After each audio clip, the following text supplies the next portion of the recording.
people can start joining. Look at all the books. I love it.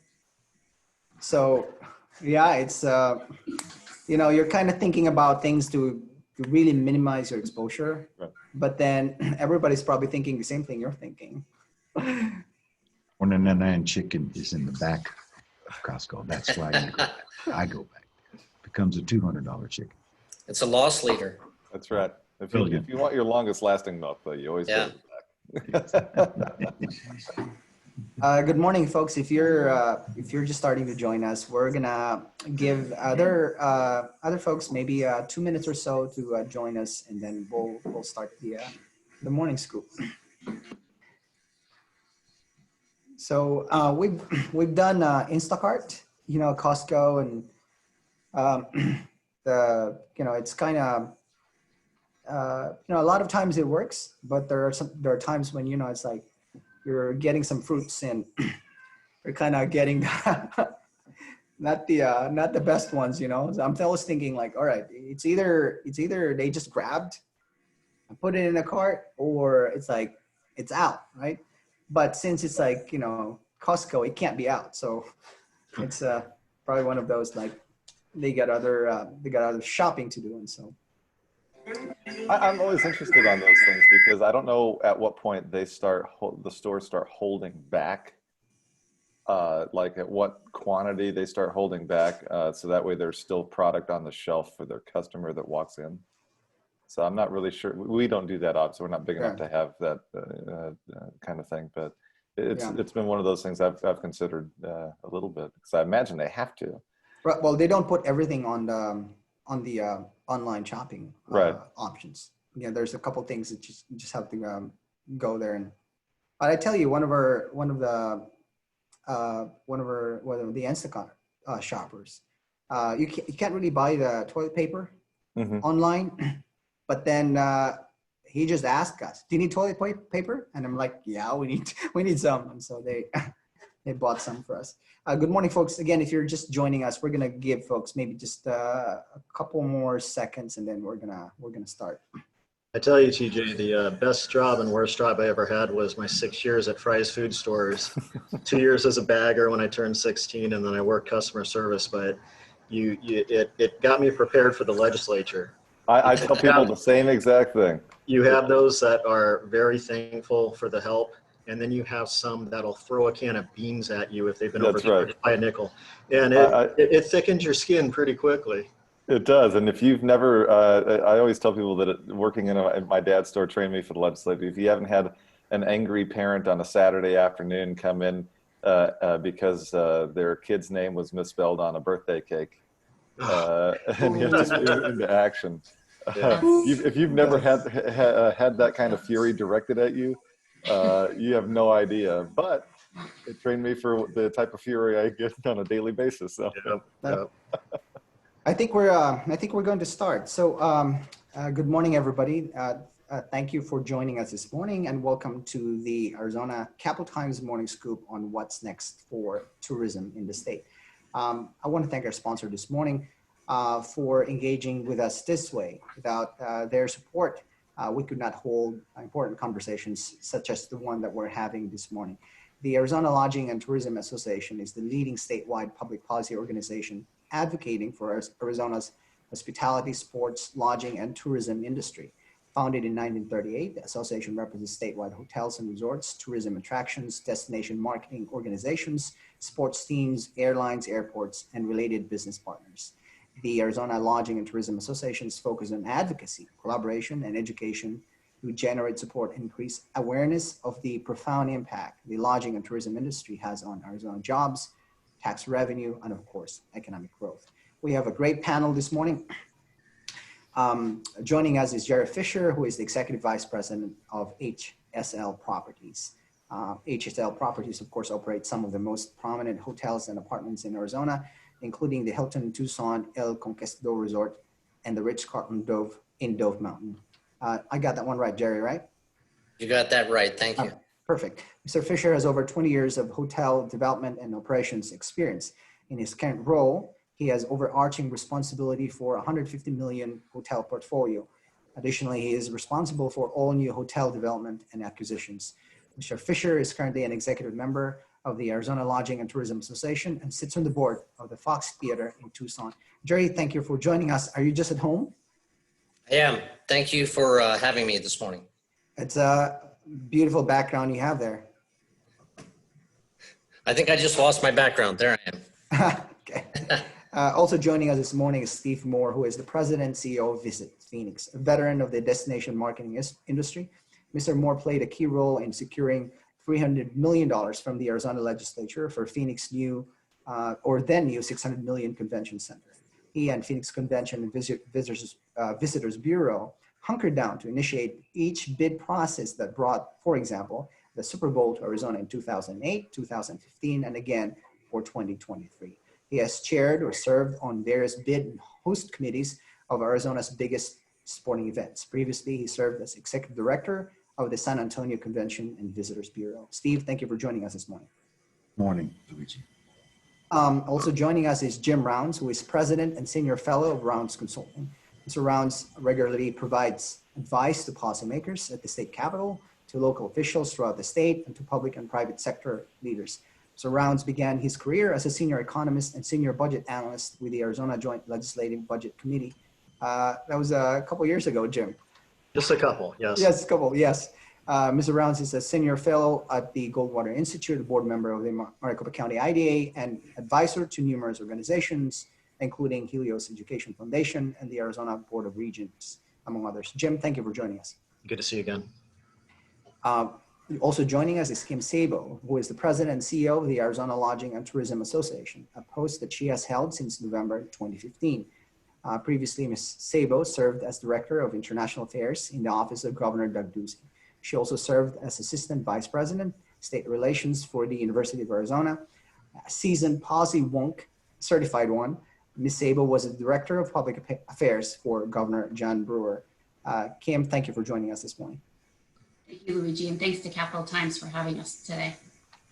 And finally, we have Representative T.J. Shope, who is the Speaker Pro Tem of the Arizona House of Representatives. He represents Legislative District 8, a resident of Coolidge, Arizona. He has long been active in the community. Representative Shope was born in Florence and graduated from Coolidge High School. He is also a graduate of Central Arizona College before earning a Bachelor of Science degree in Political Science from Arizona State University. Representative Shope also serves as chairman of the House Ethics Committee. He is the son of former College Mayor Tom Shope and Lou Shope, and he co-owns their family business, Shope's IG Supermarket in Coolidge. How's your supermarket, TJ? You know, it's business has been good, but it's definitely slowed down because people hoarded so much at the very beginning of all. Is that right? Has it really slowed down? It has. That is a fact. I mean, it was busier than heck, and store shelves were empty, but people now have everything that they need. So you're kind of back to normal, or pretty much back to normal. Yeah. A normal July, especially in the hot areas, it's no different than Phoenix. It's fairly slow. So again, to all our viewers and listeners, thank you for joining us. Please send in your questions. Send them via the chat room or via the Q&A room. We'd like to go through as many of them as possible. All right, so here are the numbers. Tourism in Arizona supports about, my own research shows about 358,000 jobs. That's about 12.5% of the state's total employment. Before COVID-19, of course, Arizona was on track to experience year-over-year growth in tourism. Following COVID-19, tourism activity in Arizona dropped by, last time I checked, about 33% through April in 2020, and it could be as high as 65%, this year. So let me go to Kim. Kim, give us an overview of where we're at this point. We've had some sort of a kind of a fits and starts, right? With reopening, right? So we've reopened, kind of closed some, reopened, and then we're trying to navigate this very difficult situation that we have. So give us an overview of where we're at. Absolutely, thank you, Luigi. And if I could, I'd like to start by framing the conversation up in the context of data and economic impact of the industry. Ours is an industry that produces 10% of our state's general fund budget. So in 2018, Luigi, if you could show that first slide, Yep. 45.5 million overnight domestic and international visitors to Arizona, generating $24.4 billion in visitor spending. We're responsible for more than 300,000 direct and indirect hospitality jobs in the state, generating $3.6 billion in tax revenue. Now we're going to shift gears and go to not a pretty slide. Enter COVID. Really washes up on our shore in March of this year at a time where we are in our high season and our resorts would typically be experiencing 80% plus occupancy rates. Those occupancy rates literally dropped almost overnight to the single digits. Our industry really, it was the worst and the first and the worst to be impacted. And they're estimating that the impact of COVID-19 has been 9 times that of 9/11. So incredibly, incredibly dramatic. So again, hits in March, our numbers plummet to single digits.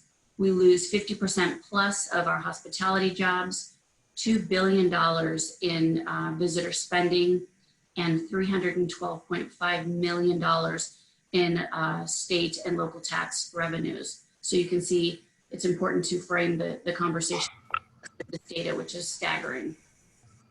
So let me go to Jerry, because Jerry, you're on the ground. You're watching what's happened. You know, we kind of started reopening back in second week of May, something like that, and of course, walk us through what you saw in terms of hotel occupancy in May and in June, and what's happening right now. Sure. Luigi, thank you for the question. I think to Kim's point, what we saw was a state that was in their high season. And frankly, the hotels rely on that October through March or April season really to make their income. And we sort of hang on in the summer months to get back into the season. I think that was a critical point, is that when that mid-March stay-at-home order came from the governor, rightfully so, I think that we saw overnight, there was a lot of panic from groups, certainly, that wanted to cancel. And we saw occupancies go from, to Kim's point, 80, 85% to, in some instances, single digits overnight. But I think from our perspective, it was sort of all hands on deck. What do you do in the short term to save your business? And unfortunately, much of that was cutbacks in jobs, trying to reach out and get PPP loans to keep those folks on board so that you can pay them and sustain something long term. I think, pardon me, I think the challenge has been for all the hotels and resorts across the state, from when that first order went out to today. There's been a lot of stop and go. We thought that we were back sort of in the fold and taking care of our guests from a safety perspective, cleanliness perspective, and we started seeing some of that staycation business come back to the state. And then certainly last week was a little bit of a setback when we saw the increased cases of COVID. So from our perspective, literally at the hotel line level perspective, it's been difficult to forge ahead with even an intermediate plan on what's the right thing to do. So we literally kind of take this day by day at this point. What we've seen from our perspective is that the larger group hotels are the ones that have really been affected the most, because you have these thousands and thousands of group room nights that simply say, no, I don't have a comfort level of coming to your property. And quite frankly, we're not sure when we're going to rebook. So there's been challenges with negotiations on refunding deposits. We want to make sure that we make everything a level playing field. In fact, I would argue that the position we're taking with large groups is we'll give you all your deposits back. Just come book with us in the future. And I think the challenge or the void is that they don't know when they can come back. And that really hurts for long-term planning. And when you say the big groups, these are, these are organizations, companies, and they book your hotel because they might have like a conference or a meeting, or, it's like they might just be bringing their whole company and it's July, so they want to enjoy your pools.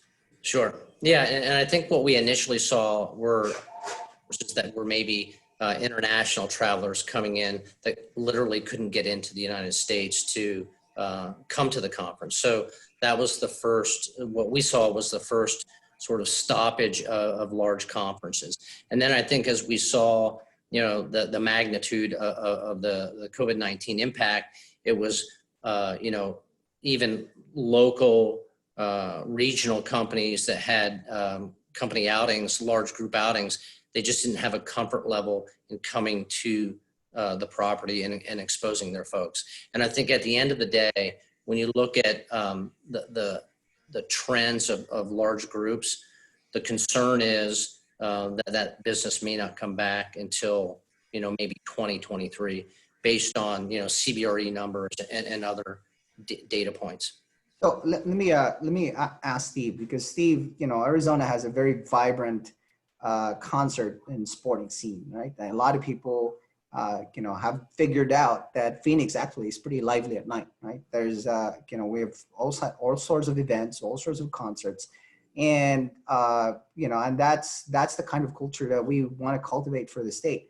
Well, a lot of that stopped. What do you foresee in terms of like the concerts on the sporting events? When do you think we can? Well, let me back up a bit. What's happened there, I think, is that it's all stopped. When do you think we might be able to reopen? And from your vantage point, what are kind of the requirements or the signs, if you will, before we can actually start doing concerts and sporting events again? Large indoor concert events are categorized in the same place as sporting events and large conventions. They're all three in the same phase 3 category of when they can reappear. And when you say phase 3, that's the White House's all the way for, out. yeah. We're in great shape. We're Yep. seeing a lot of flattening, and we're seeing some testing and perhaps even the development of the successful vaccine. But let's talk just real quick about the three differences. And I'm speaking of large indoor concerts versus sporting events that are going to be taking place without an audience for now. On the sporting side, they have TV revenues that can offset somewhat of what won't be in the stadium. And perhaps you could even do the stadium with spacing. And that's being discussed in football today about how they might space it and just settle with a smaller crowd, because the television revenue offsets its operations. Whereas a concert, an indoor concert, talking about an arena or a stadium, does not have TV revenue attached to it, and are slim margins in any way. That's why these concert artists have to travel 10 to 12, 15 cities to get a tour to even be successful. The margins are very skinny, and so without TV revenue and offsetting, you really need the audiences in there. So when are they going to be feeling safe to go in there? Now, on the same side, we have the convention industry, large conventions, big ones, 3, 4, 5, 6,000 people that we deal with. They're a little different. Now, while the concert goer doesn't necessarily have to get on an airplane to go anywhere, so their ecosystem to and from a concert is known. It's very traceable. But at the convention side, they are going to have to fly to the meeting. But because they're housed together, they have badges. These are private conventions and private trade shows. And so your badge tells you when you get into a general session, when you can go in and out of a trade show hall. Those are much easier protocols to enforce with a private trade show. Yet they're all categorized at the same time. So I would agree with Jerry in his comment on the large convention side that we may have to be much further down the road into, well, in this case, late mid-2021 before we might see the artist return, because attendance is the only revenue source they have there in play. Steve, and correct me if I'm wrong, what I'm hearing from you is maybe we need a little bit of flexibility in terms of how we categorize and impose restrictions on conventions on the other hand, and then large gatherings such as, you know, an indoor concert on, on one hand. It's a very key conversation, Luigi. We're having them nationally, and we've had them in the state. It's because they are private and they are going to be able to do contact tracing a lot easier. Again, they're data driven where they go. But we're still at a place where no one in this country right now is having larger than 50 people in a conference, in a meeting. Even the smallest of meetings are lacking direction right now because of the unfolding and the changing of the CDC roles. The hotels have been very, very ahead of this game.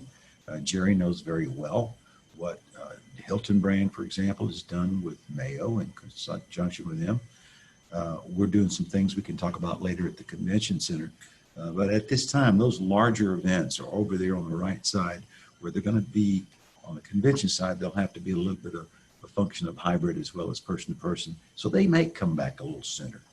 So TJ, what I meant to ask you this one earlier. What are the chances of the legislature actually coming into a special session at some point, like in the next couple of weeks? Where are you on that one?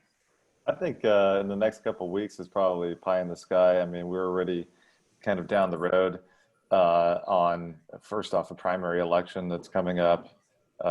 You know, if anything, I could see some possibility maybe after that happens. There are a lot of things to do. We're still, frankly, though, waiting on, I think Kim brought up with her slides, you know, how big of an impact the hospitality industry makes on whether it's state budget, things like that.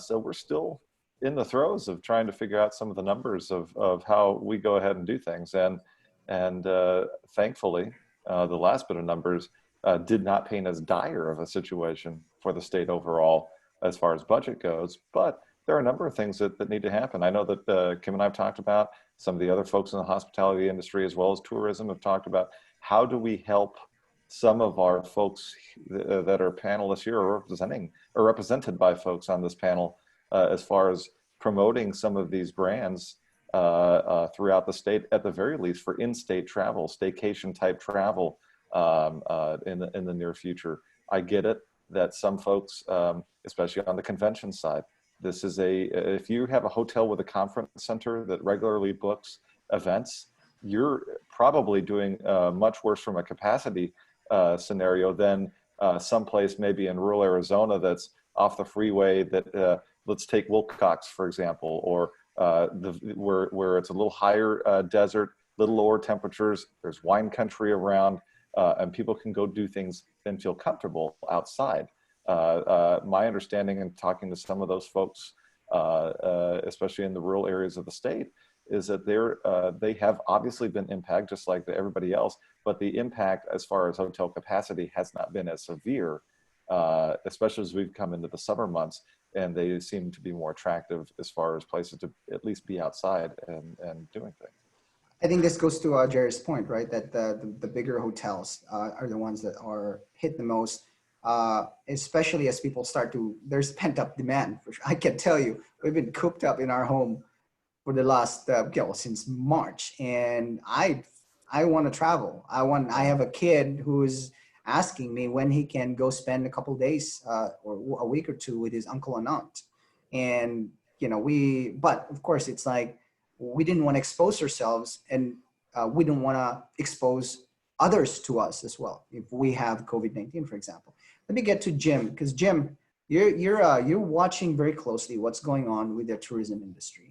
You did released a study just a couple weeks ago about you know what might hold for the industry, and I think your study says that we might be looking at a 65% drop, for example, in the visits, right, which is a very big component of the tourism industry. What do you see happening through the year, and what does that bode for example, state revenue? Sure. And one thing that often gets forgotten is the impact on the rural communities that are very much disproportionately driven, their economy, by tourism activity.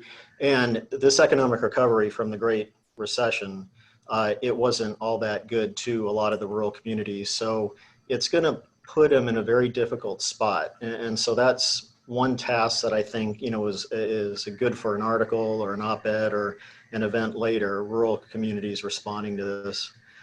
In terms of the state, our numbers weren't that far off from the CBRE numbers that we just talked about.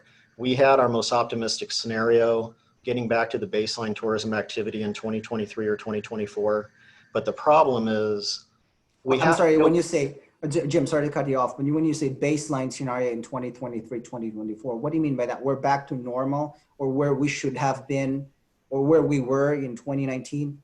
Yeah, we're looking at 2 years. Yeah, good clarification. So getting back to the normal trend. So we're following, the trend obviously, and then we go way below, and then at some point we'll get back up to that point. But that trough below where we would have been absent COVID is many billions of dollars. It's tens of billions of dollars in economic activity.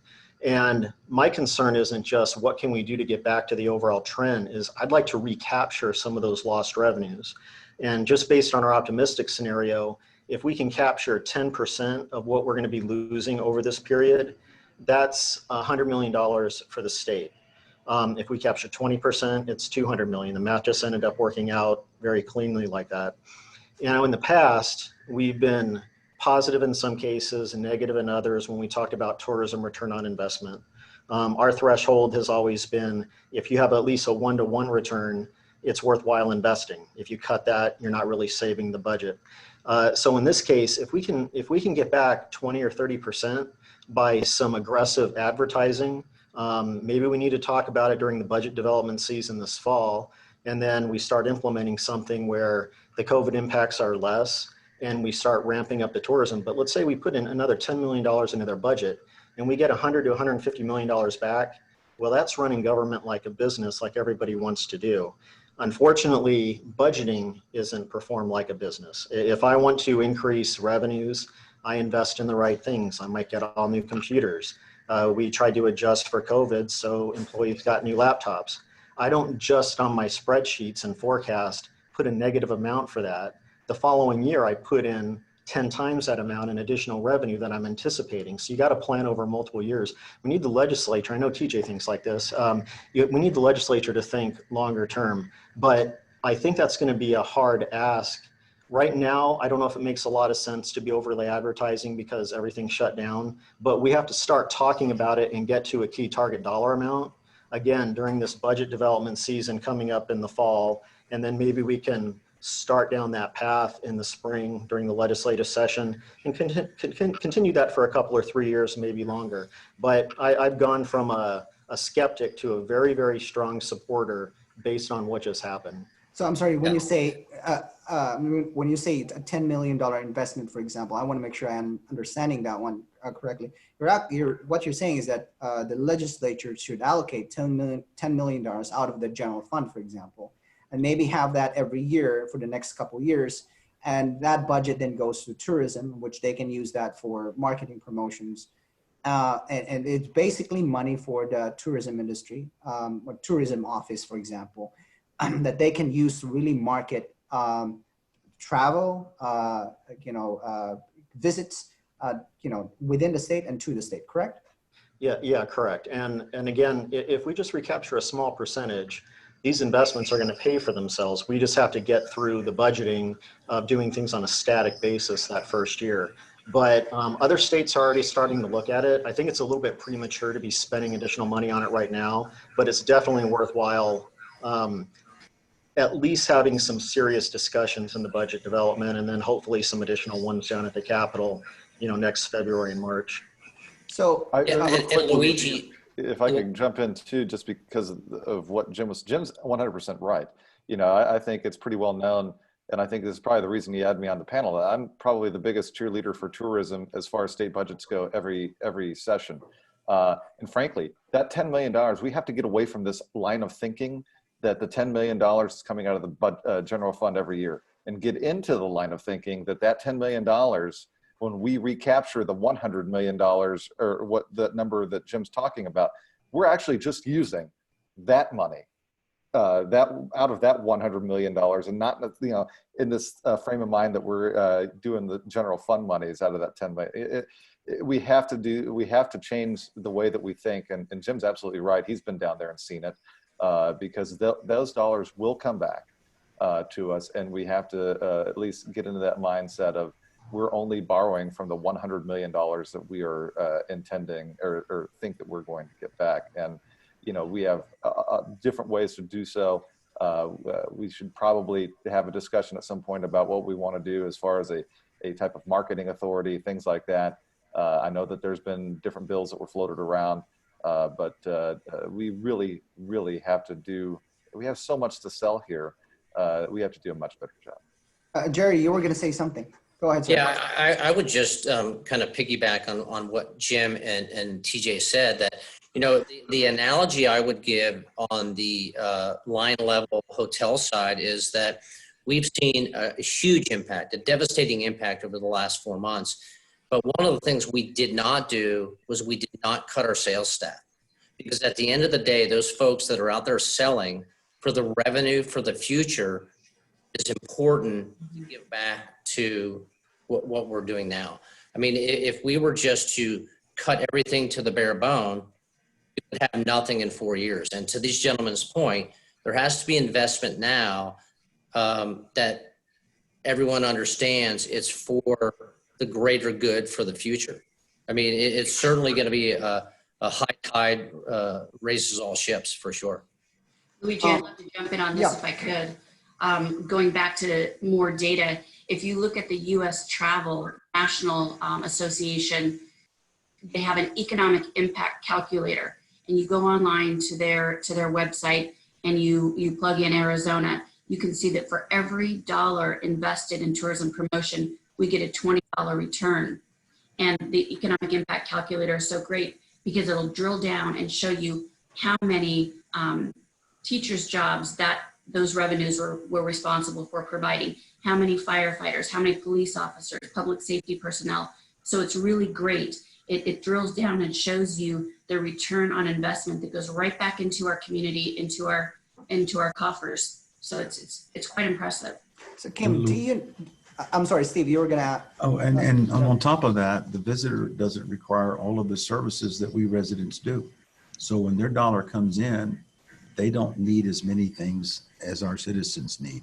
And that's what the visitor industry is all about. It's about community and creating revenue to the community so they can provide services and solutions to our population. So when a visitor spends money in town, he or she leaves it, that dollar's worth a lot more because they don't go to school here. They don't have unemployment benefits coming from the state of Arizona. So there's a much higher yield from a visitor dollar. A study done 12 years ago in the city of Phoenix hotels showed that an average hotel room, yielded $6,300 a year in taxes, property sales, and occupancy to the state, city, and counties. And that was in 2008, excuse me. And of course, the resorts skew much higher. But it's amazing when you look at what a hotel room, when it's occupied, puts out into the community. That number did not include what the visitor spent off the property, nor what the hotelier paid in salaries.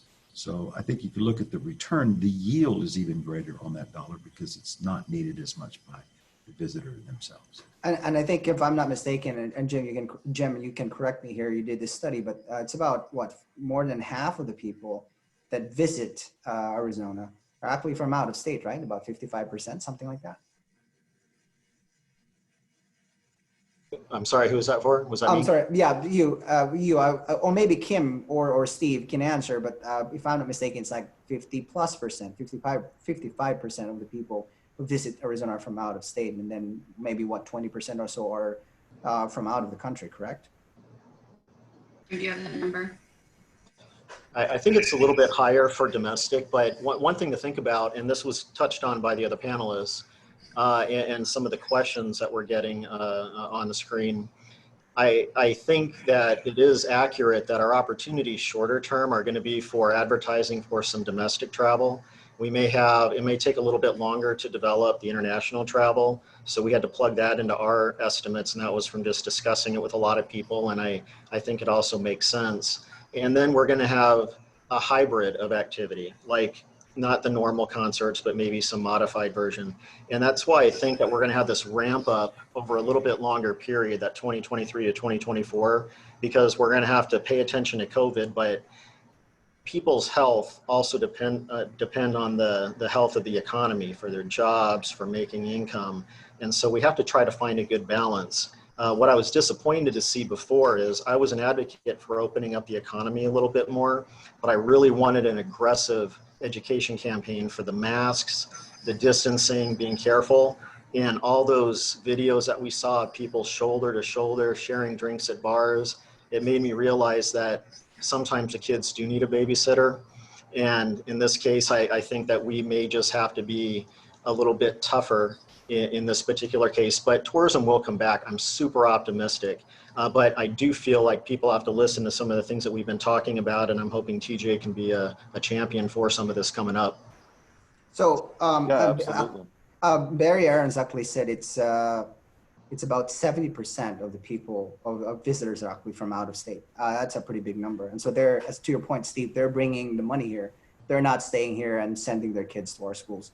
Right, Luigi, real quickly, Yeah. I mean, and we have two main things, and obviously the state's health, financial health would have been much better. Obviously, we had at least the final 2 weeks of spring training, for example, and I'm sure Jim's looked into those numbers, and Jerry in Tucson, maybe not spring training, but things like the gym show, things like all these other things that are huge, not just Arizona events, but regional. And I think that that's kind of what we're getting at a little bit from the folks that I've talked to in the industry, is people who feel like they can do a trip someplace in a day's drive, because many are still, I think Steve was mentioning it before we all came online, are still a little bit nervous. Maybe you as an individual aren't nervous about getting on a plane, but your spouse may be, your kids may be, your aunt, uncle, whatever the case may be. Somebody in your family may be concerned.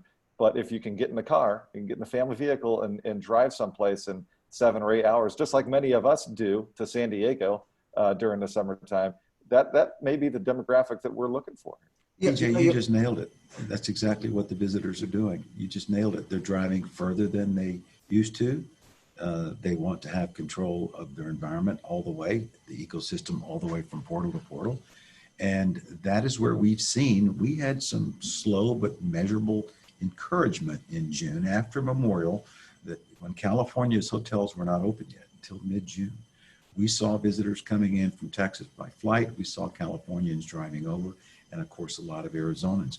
Arizona was leading the industry, the states, if you will, and the number of staycations and drivecations people were using. So TJ's point is spot on. So again, TJ, you mentioned the gym show in Tucson. My wife discovered that a couple of years ago, and she's been going to that like every year. And every time she comes home, she's got like, well, as you can imagine, a lot of jewelry. But she doesn't keep those to her for herself. She gives some to her, a lot of them to her friends. Some of it to my mom who lives with us, for example. But yeah, gem show in Tucson. I have yet to go to it, but given the excitement that my wife, and she goes with her friend, by the way, she goes with her friend. That's kind of their thing every year. But let me pause here for a second. Just remind our viewers and listeners, if you do have questions, please send them in. I'm starting to see discussions already, but please send them in. We'll try to get to as many of them as we can. Jerry, I want to ask you one thing, right? Which is, we talk a lot about consumer confidence. TJ, you asked me, or just general question, right? Am I nervous to travel? I can tell you candidly that at this point, yes, I am. And part of it's like my mom lives with us. She's 79 years old. And so I don't want to get this virus and then give it to my mom, who is at the at-risk population. So we're really hunkered down. We're very OC about it because of the kinds of risks that we face. But what has the industry done to really raise the level of confidence of people? What kinds of safety precautions have you made? I can tell you, for example, the governor's latest executive order says that 10 people can't be in the pool at the same time. Like, how do you actually comply with that in a hotel setting? Sure. Well, There's a lot to that question, so I'll try to be brief. I mean, I think in general, one of the things that folks on this call and travelers around the country that want to come to Arizona can be reassured about is that the hotels and the brands were well ahead of taking precautions for guests. When the governor gave his stay-at-home order, the brands like Marriott and Hilton and Best Western and across, these global brands, they took this very, very seriously, not only to put measures into place that protect the associates that are serving our guests, but also taking measures to ensure that guest's arrival, their room as more clean than ever. The disinfectant that they're using, the touch points, the hand sanitizers, the social distancing, the requirements of what we're doing on some of our resorts is we're actually having the guests out at the pool deck on timed intervals so that we can meet those group requirements and guidance by the governor. And then, So you put them on a schedule, put the guests yeah, on we a schedule. literally schedule the guests for periods of time at pools, and then taken out to disinfect and bring the second set of guests in.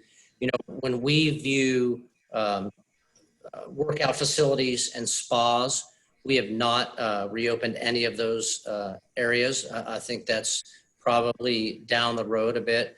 But in general, I think that the brands have taken the lead in really in concert with the CDC guidelines to ensure that our associates and the guests arriving at the properties are as safe as possible.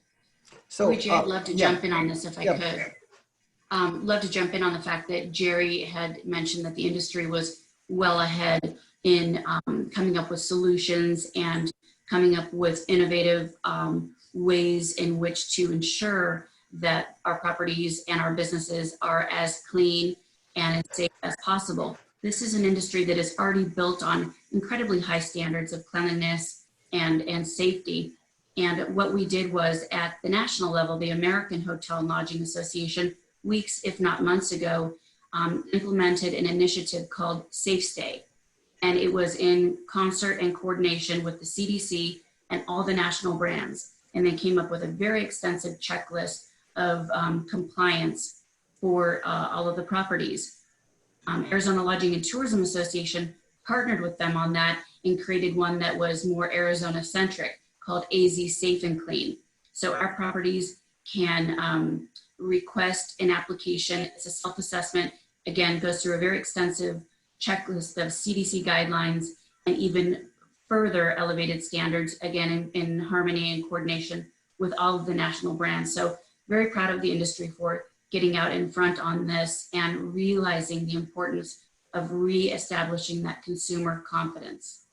So, Steve, if I can ask you a question about how you actually impose, let me back up a bit, right? So there's this virus is going to be with us for quite a while. I think that's clear, right? And I'm thinking about the convention scene, and you mentioned that maybe we need to try and be more flexible when it comes to conventions, vis-a-vis, for example, just large gatherings via concerts. But I'm wondering, how do you actually try and impose, for example, social distancing in a convention setting, right? How do you ensure that that all the safety precautions that you can do are in fact being complied with? Well, there's a lot of re-equipping of the convention center going on now that the city owns, and us acquiring equipment and sanitation supplies that they know they're going to need. And there is a conversation going on nationally with some things that we know need to be in place at the convention center. There's also an accreditation that the Phoenix Convention Center is obtaining through the International Sanitation Supply Companies Association, Global Biorisk accreditation. That's the highest standard that one can attain currently. And the convention center will have that rating before it opens. how do you get people to enforce the protocol? Once again, convention attendees at private conventions that they've registered for are going to go, and their badge is going to tell them which general assembly they go to, because typically you might have one in the morning. Now they might have three, because the seats in the theater are going to be shrunk wrapped in a different space so that you cannot sit in them. During meal functions, chairs will be removed. They'll use at least twice the space that they normally use for convention because of the spacing issues. It's easily enforced because they can simply remove your badge. There are obviously monitors. There will be health officials that will oversee the preparation of food. You will not see a warm live buffet in the exhibit hall or in the common areas during breaks. There will be food that will be packaged and you'll take away. And then perhaps you use another exhibit hall to space your dining out. Keep in mind that 6 feet of distance is currently the conversation, and these things change all the time. Where we think the industry is heading is making it 8 feet, because if you're at a convention, you're likely engaged in a conversation and you lean in. So we think 8 feet of separation is a good standard when designing the flow of a show and the seating of the breakout sessions.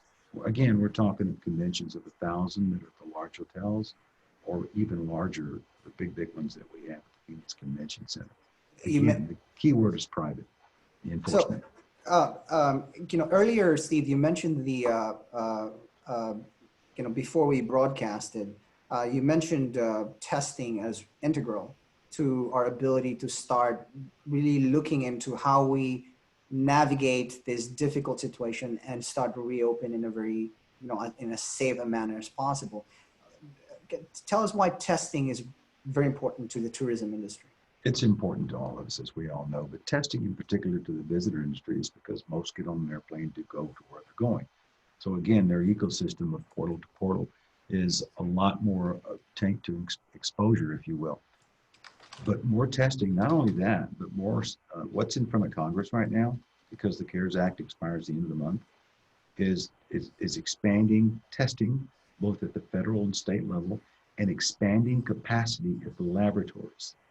What we're seeing, Luigi, is the supply chain is not getting to enough people. So if we can get the testing out further, multiply the amount of testing, the laboratories to produce the testing sooner, this gives us more hope that you would also, when the vaccine is made, that it is more easily available to the traveling public. But I think the confidence of testing is going to allow many things to move forward sooner. And on the convention side, we can share later, but we've been booking a lot of future year business in spite of this pandemic. So let me start getting to some of the audience questions. We got a couple of them already.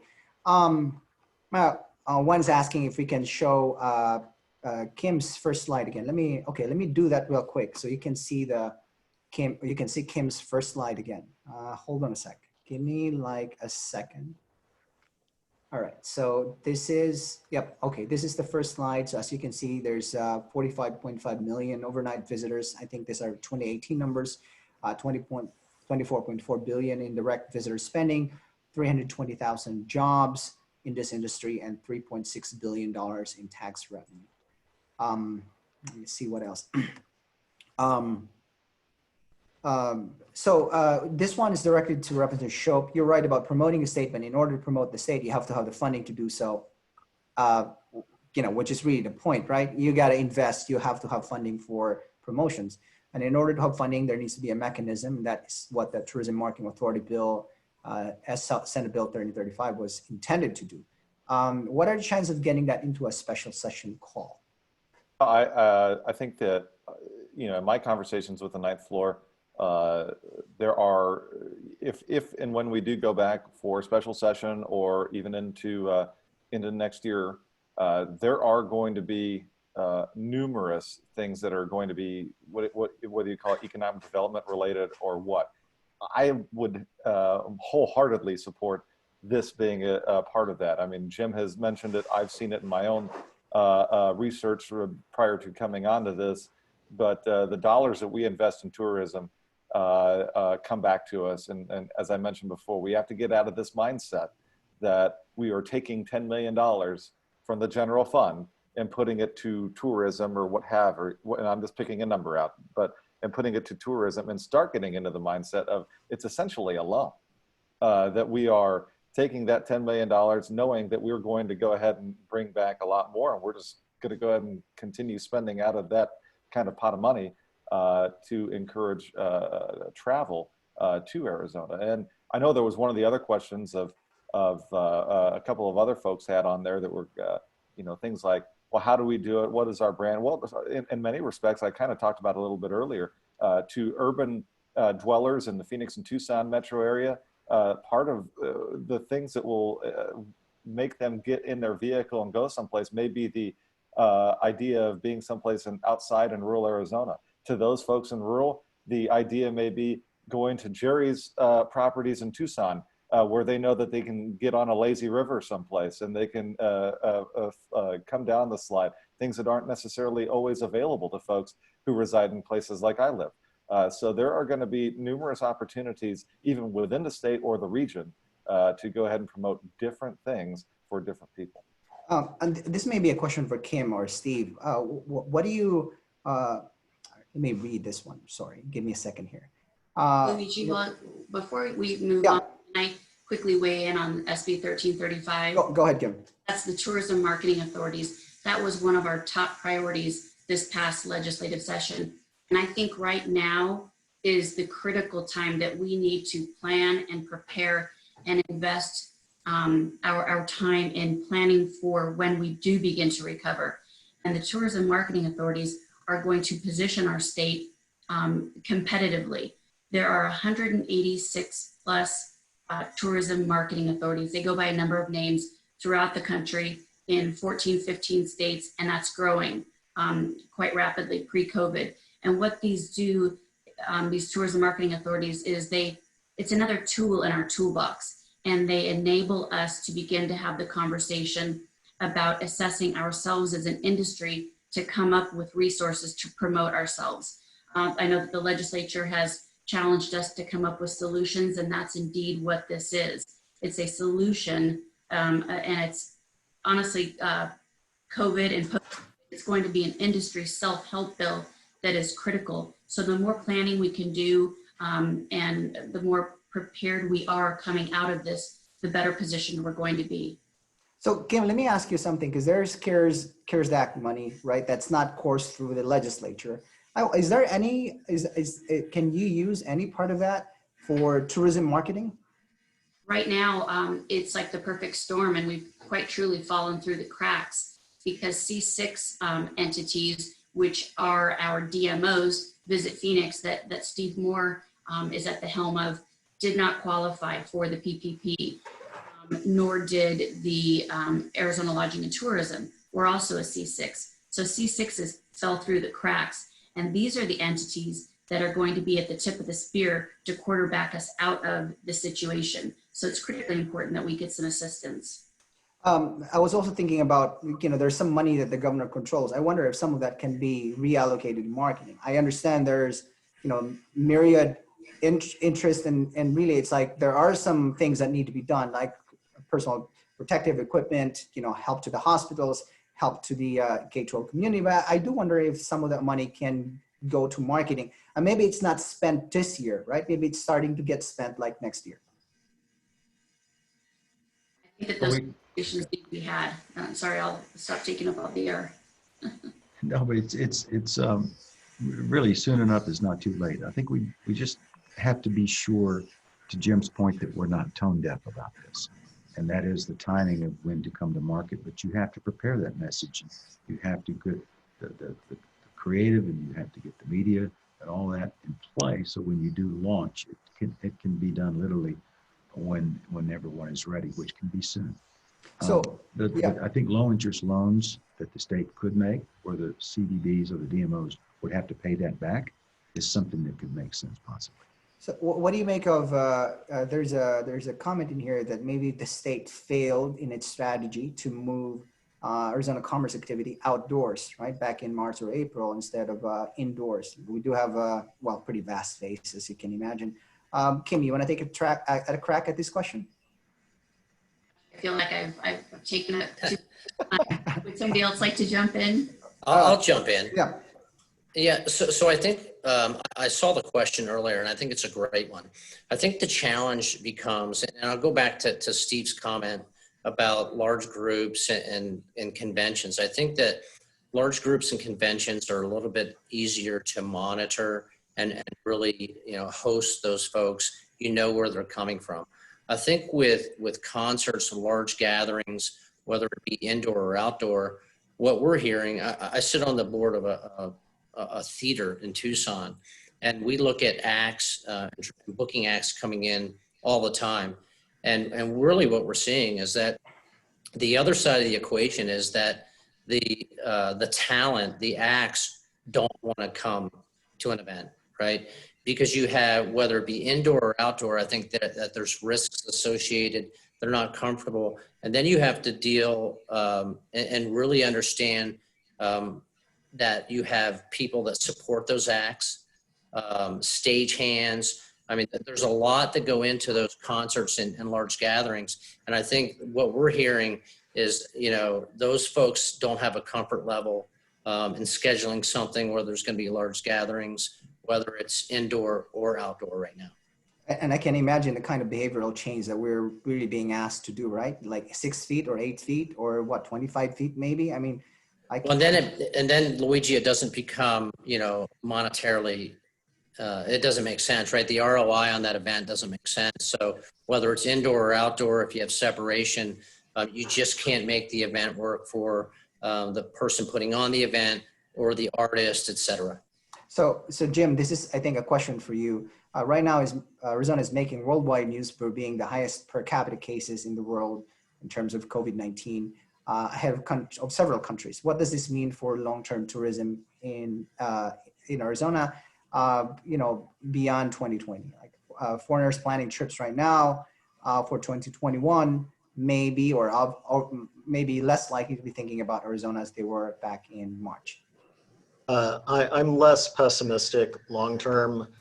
There's a lot of noise out there in terms of bad data from all sorts of different areas. And when things are cluttered, it's a different impact than when you are carrying the water on some piece of public policy that's not popular for the rest of the country. So I do think we're getting negative publicity right now, but I think it's this next year that we want to be more directly advocating for tourism. But I do want to make the point and build off something that Kim and the others talked about, is that legislation that was referenced being a tool in the tourism toolbox. Well, don't forget, tourism is a tool in the economic development toolbox. And we really started shifting in that direction after the Great Recession.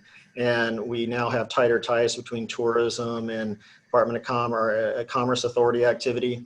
And the weakness in tourism is going to have an impact on our economic development potential to some extent. So far, we've been very lucky and retained a lot of the high value added jobs. But when we do this math, and this, I'm looking forward to getting together with TJ and brainstorming. I want to talk about helping the industry itself, but then that's making a stronger tool to help with economic development that creates more revenue to pay for a lot of the things that we need. And it's really, we need to throw tourism in with the discussion of expanding our healthcare industries and the high value added jobs, expanding the manufacturing base, everything else. It's core to the state. And I think if we can continue to bring that in, we'll be in better shape. Thanks, Jim. So often conventions and events, they're booked, far ahead. We've seen obviously cancellations, right? But are there any conventions or big ones at least that are still in the books for 2021? What are you hearing, Steve? They're all around the country, including here. There are conventions that are still holding dates in September and October, but we're getting messages after July 4th that their boards are now talking about postponing the meeting or moving it. We've had 150,000 convention delegates canceled out of the convention center since the pandemic began. Wow. And of that, 2/3 of them have rebooked with us, either definite contracts or are exploring future years with us. That on top of the new business that we're booking. See, 86% of meeting professionals did not lose their jobs. And go back to what Jerry says. Our sales team is fully staffed. They're Zooming and they're calling. We've even had some individual site inspections come through here through the convention center and the large resorts that are booking business next year, the year after. So we're still seeing the positive bookings moving forward into future years, but it's also been the effort of canceling a group, moving them, and then rebooking them into the future year, to Jerry's point, to minimize their attrition and to negotiate them to come back sooner. And when they've already selected you the first time, so you know they want to come. And so it's not so much easy as it just takes time. But we've seen around the country, they pretty much expect the October conventions to cancel within the next few weeks anywhere in the U.S. Wow. But I think we'll be pleasantly surprised when this returns, how many conventions are coming back to Arizona quickly because of the way they've been roadblocked in the future to return. So we're moving dates and keep moving the line to come back as soon as possible. Jim, just I'd love to. go ahead, Kim. I'm sorry, I know we're running out of time. Just something that I wanted to piggyback on that, and again, position the state and be prepared. I think it's critically important that in light of the fact that this industry has been reeling, that we are really on our toes to ensure other policy proposals that could potentially harm us further don't happen. So what I'm referring to is what happened at the Phoenix City Council this last. There were 3 ordinances that were literally added to the agenda late Friday night. They were coming up for vote early Wednesday morning without any stakeholder input or industry input, if you will, to come up with what these ordinances would look like. They would have been devastating to our industry and, quite honestly, the final nail in the coffin. So I think Kim's absolutely right here. I mean, you know, Paula, we've been talking a lot about numbers, and Jim's talked about numbers. Jerry's talked about the things that are going on within the hotels. But as policymakers, good policy is putting money in towards promoting tourism. Bad policy, which would just be a double kick in the groin, essentially, like what the city of Phoenix was looking at last week, which the city of Tucson or who knows who else around the state does, would be horrible for an already reeling industry. And we all have to be on our toes to make sure that policymakers make good decisions like investing in tourism and don't make awful, atrocious decisions like what was being considered in Phoenix most recently. And those ordinances would have directly harmed groups looking to come here for future conventions, et cetera, et cetera. And as we know, those ordinances were removed before Yes. the Right, vote, so they were retracted. And I think with that, we are out of time. I want to thank again everybody for joining us this morning. I want to thank Jerry. Jerry, thank you so much. Jim, thank you so much. Steve, thank you. Kim, thank you. And TJ, thank you for all your thoughts. There are some questions that I'm seeing. I'm going to try and answer them individually. Some are asking about slides that Kim had shown. I'll try to get to those. And of course, I want to thank the Arizona Lodging and Tourism Association for sponsoring this morning scoop. And finally, if you don't have a Capital Times subscription, please hit me up. Let me fix that for you, if you will. Right? Let me know how I can help you help yourself. Again, thank you, and you all enjoy the rest of your day. We will get through this, Luigi. We will get through this. Absolutely. We'll get back. Okay, bye for And a now. membership to the Arizona Lodging and Tourism Association. That's right. Absolutely. That's a shameless plug. Thank you all, and Thank you all. bye for now. Bye-bye. Thank you. Sure.